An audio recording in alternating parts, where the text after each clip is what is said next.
lakukan di dalam kelas dengan tujuan saya mengevaluasi sejauh mana proses pembelajaran yang sudah Ibu lakukan di dalam kelas selama ini.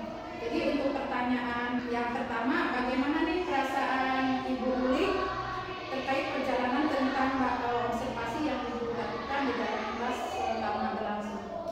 Baik Ibu, karena mungkin belum terbiasa ya, saya kemarin itu agak merasa berat, tapi alhamdulillah semuanya lancar. Alhamdulillah ya Bu ya, berjalan dengan baik, dengan lancar.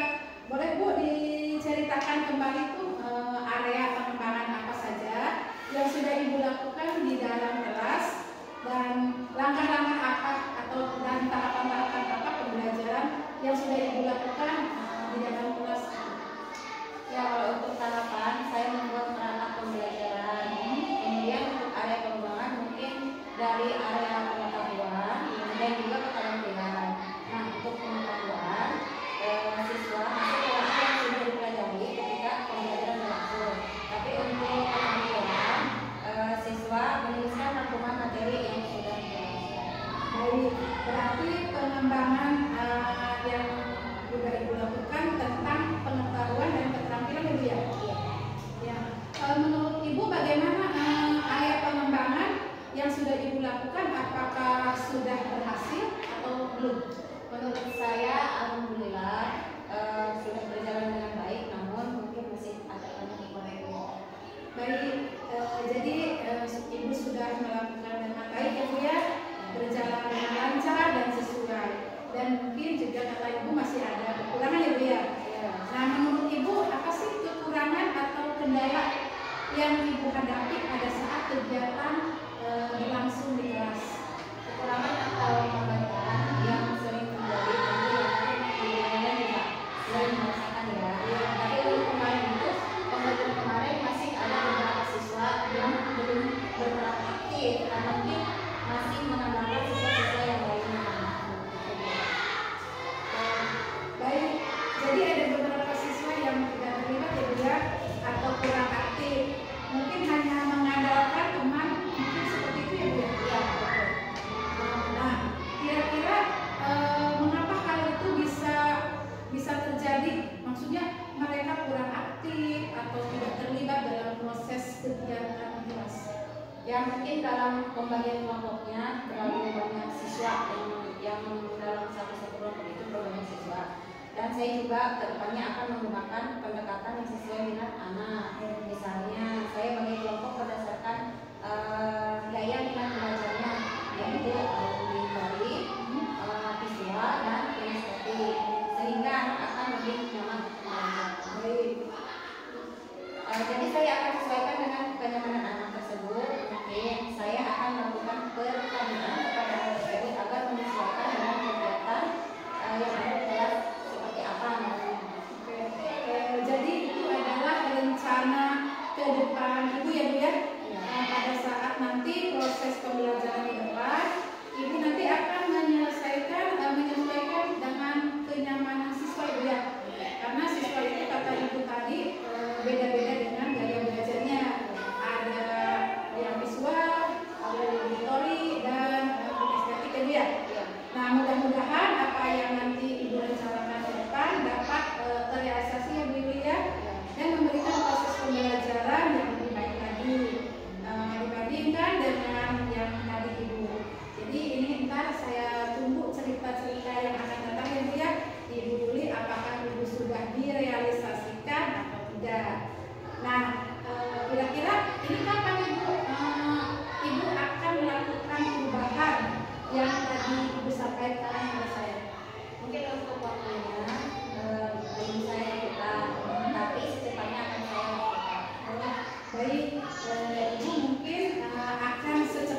tentunya kaitan dengan supervisi akademik.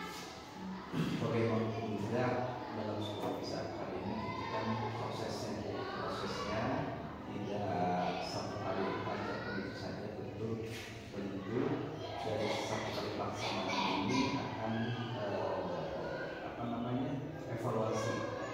evaluasi refleksi sehingga di akhir nanti ada kesempurnaan yang diperlukan. Dan perlu kita ketahui dalam supervisi akademik ini ya sebelumnya sudah ditekankan bagaimana proses pembelajaran itu menekankan pada disiplin positif, pada kompetensi sosial emosional itu perlu menjadi kita perhatian bersama dalam program ini. Di supervisi akademik penekanan itu sudah saja dilakukan ya, dan alhamdulillah beberapa kali supervisi akademik ya sudah dilakukan. Ini penekanannya lebih kepada bagaimana siswa atau murid ini ya, fokus pada disiplin positifnya dan sosial emosionalnya. Ini perlu menjadi perhatian kita bersama, baik itu selaku CGP maupun termasuk awal.